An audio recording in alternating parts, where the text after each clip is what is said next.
లేఅవుట్లో శవం నిషేధ నీడలో జరిగిపోయిన ఘోరం. కుత్తుక తెగ్గోసి బంగారం డబ్బు ఎత్తుకెళ్లారు. ఎవరు చేశారు, ఎందుకు చేశారు? విశాఖలో కలకలం రేపుతున్న యువకుడి హత్య మిస్టరీగా మారింది.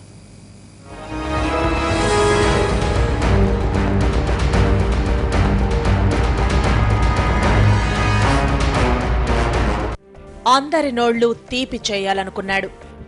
అంతలోనే అందరికీ దూరమయ్యాడు. విశాఖ శివార్లలో మాఫియా గ్యాంగులు, ఎంతకైనా తెగిస్తున్న కేటుగాళ్లు.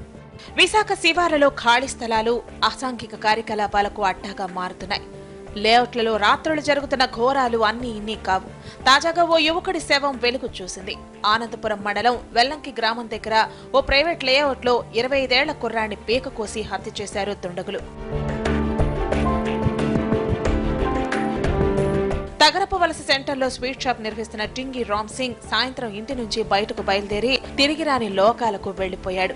ఆదివారం నాగుల చవితి సందర్భంగా వ్యాపార సామాన్లు తేవటానికి రామ్ సింగ్ సిటీకని చెప్పి వెళ్లాడు. అతని దగ్గర ₹1,00,000 క్యాష్, ఒంటి మీద 10 తులాల బంగారం ఉన్నట్టు సమాచారం. ఈ దారుణానికి తెగబడిన కిరాతకులెవరో తెలియరాలేదు.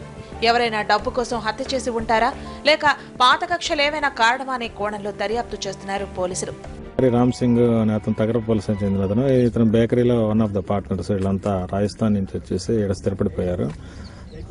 ఎర్లీ మార్నింగ్ మాకు ఇన్ఫర్మేషన్ వచ్చింది ఈ విధంగా చనిపోయారు అనేసి. తర్వాత ఈ ఫోటోలు ఐడెంటిఫై దాన్ని బట్టి అతను రామ్ సింగ్ గా గుర్తించారనమాట. ఇది ఎవరో బ్రూటల్ గా చాలా క్రూరంగా హత్య చేశారు. దీని మీద దర్యాప్తు జరుగుతుంది. ముద్దాయిల్ని త్వరలో పట్టుకుంటాం. స్టీల్ సిటీలో ఇలాంటి దారుణాలు చాలా జరుగుతున్నాయి. చీకటి పడితే చాలు నగర శివార్లలో నిశ్శబ్దం రాజ్యమేలుతోంది. ఆ నిషేధిలో జరిగే పాపాలు పోలీసులకు సవాళ్లు విసురుతున్నాయి.